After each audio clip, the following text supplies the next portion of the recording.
Hello everyone, in this video we'll be solving an interesting problem number 300, longest increasing subsequence. The problem statement is, given an integer array nums, we need to return the length of the longest strictly increasing subsequence. The numbers in the subsequence do not need to be adjacent to each other in the input. It can be at different positions, but as long as the values are increasing, it can be included in the subsequence. For instance, in example number 1, with this as our input, the longest increasing subsequence is of length 4 with numbers 2, 3, 7 and 101. As you can see, these numbers are not adjacent to each other. Each number appears to the right side of the previous number in the array.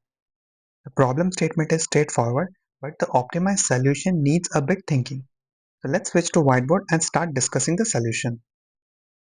Let's start with discussing how we can solve this problem using brute force. In the brute force approach, we'll try to build all possible combinations with each of the number in the input array to see if we can include it in the longest subsequence. Let's do a quick dry run starting with the first element in the array, which is 0. Next element in the array is 1. The value of 1 is greater than the previous number, which is 0, so it can be included in the subsequence. Even though the value is greater than the previous number, we have a choice. We may or may not include it. Let's say we include it in the subsequence. Then the subsequence will be 0, 1. If we continue to build the tree with that option, the next element is 0. Now we'll repeat the same comparison with the new value 0 with the previous value that was added to the subsequence, which is 1. Between the two, the new value is not greater, so it cannot be included in the existing subsequence. So we only have one option here to not include 0 in the current subsequence and move to the next number, which is 4.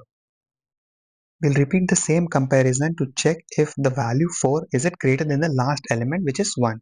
Yes, it is greater, so it can be included in the current subsequence, increasing the length to 3. Similarly, we'll try to build the other combination on the right hand side of node 1 where we did not include the next number to see if we can build a wider or a longer subsequence.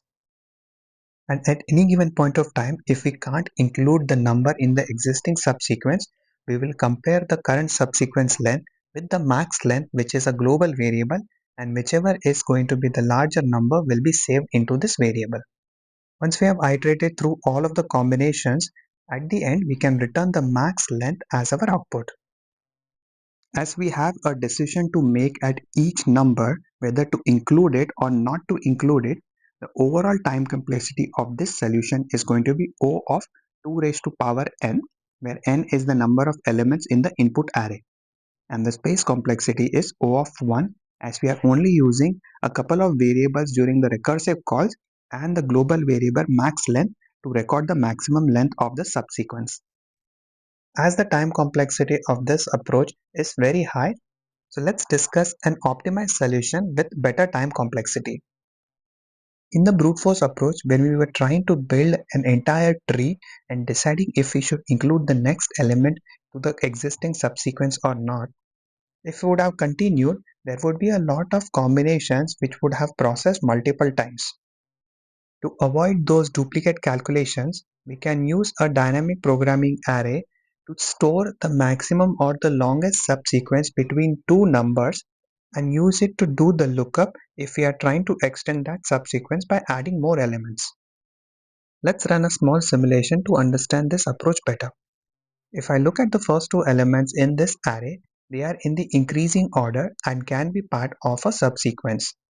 Now let's say I want to add one more element x to this subsequence. Technically, the criteria is that the value of x should be greater than all of the elements in the subsequence, but instead of doing that comparison, we can just validate if x is greater than the last element in the subsequence, which is 1. Let's run a quick iteration. The next element in the array after 1 is 0. As 0 is not greater than the last element in the subsequence, it cannot be included. After that, the next element is 4. As 4 is greater than the last element 1, it can be included in the subsequence. So the new subsequence would have 0, 1 and 4 in it. When we created the subsequence with elements 0 and 1 in it, its length is 2. So we can save its length in the corresponding position in the dynamic programming array. Now with the new addition of an element to the existing subsequence, I can just look up the size of the longest subsequence from the DP array, increment it by 1 because we are adding one more element, and save it at the same index as 4. So with that logic, at I is equals to 3, we'll save the value 3 as that is the longest subsequence so far.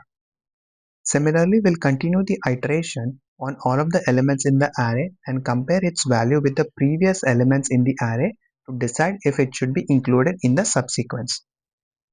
Let's run a few more simulations and use a proper dynamic programming array to maintain the records how it will be updated as we continue the iteration. As we have already calculated the values for index 1 and 3, I'll just pre-populate them in the DP array. Now let's try to process the next element in the array, which is at index 4. The value is 2. We'll start with comparing it with the first element in the array, which is 0. As 2 is greater, it can be included in the subsequence starting with 0, then the next element will be 2. The longest subsequence at index 0 is 1 because it is the only element. So after adding 2, the length will be increased by 1. So we can save that in the DP array at I is equals to 4 because that is the longest so far. This is the longest subsequence so far, but it can change as we try different combinations. Now we'll increment the pointer and compare 2 with the next element, which is 1. As 2 is greater, it can be included in the subsequence which has 1 in it. So we'll take the corresponding value in the DP array, increment it by 1, and compare the results with the existing value at I is equals to 4 in the DP array. As 3 is greater than the existing value, we'll override it and continue with the next run. The next element is 0. If you compare 2 with 0, as 2 is greater, we can include it in the subsequence. It would be similar to what we processed earlier. As each element is a subsequence in itself, the default value will be 1. Adding 2 to it will make it 2, but it is not greater than the existing value in the DP array. So we'll skip it and continue with the next combination. The next number is 4, which is greater than the current number 2, so it cannot be included. So there is no processing needed here. We have processed all combinations with 2 as the last element. Now we'll increment the pointer to try it with the next number, which is 3. We will repeat the same operation we did with 2, but this time we'll try to add 3 to each of the subsequences that have already been established. So we'll compare the values and see if 3 is greater. If yes, then we'll take the corresponding length from the DP array for each of those values, increment it by 1, and save it in I is equals to 5 position. Instead of trying all combination, let me just process the last one, which will yield us the result that we are looking for, which is index 4 value 2. As 3 is greater than 2, it can be included, so we'll take the corresponding value from the DP array for I is equals to 4, increment it by 1, and save it in the DP array if it is greater than the current value. And during the iteration, every time we are overriding the value of the DP array at any index, we'll compare that value with the max length variable as well, which is at a global level. We'll only save the longest or the highest value in this variable, which will be our output after all of the iterations are complete. In other words, when we process the last combination of adding 3 to the subsequence that ended with 2, the value 4 will also be saved to the max length variable. With this solution, our time complexity is improved to O of n square as we are running two nested iterations. One is to identify the last element in the array, and the next one is to compare it with all of the elements before it to see if it can be included. And the space complexity is O of n as we are using this dynamic programming array to record the longest subsequence for each of the element in the array. I hope you were able to understand the explanation. Let me show you how we can implement this using Java. In this Java solution, I am validating if the length of the input array is greater than 0. If not, then I am returning 0 as the output. After that, I am initializing a dynamic programming array of type integer and length same as the input nums array. On the next line, I am starting a for loop to iterate through all of the elements. We'll use the number that I is pointing to check if it can be included in any of the existing subsequences. Inside the loop, I'm starting another for loop with j as the pointer until j is less than I. We'll use the value that j is pointing as the last element in any of the existing subsequences. If the value that I is pointing greater than the value j is pointing, it means a new element can be included in the current subsequence. So using the lookup from the dynamic programming array for indexes I and j, I'm extracting the current length of the subsequences, incrementing the value and saving it back into the DP array if it is greater than the current value. At the same time, after every inner for loop is complete, I'm comparing the value at I in the DP array with the max length, and the higher value is saved back into the max length variable, which is then returned as the output after all of the loops are complete. This code, when submitted on LeetCode, beats 58% of the submissions in terms of runtime and nearly 56% in terms of memory.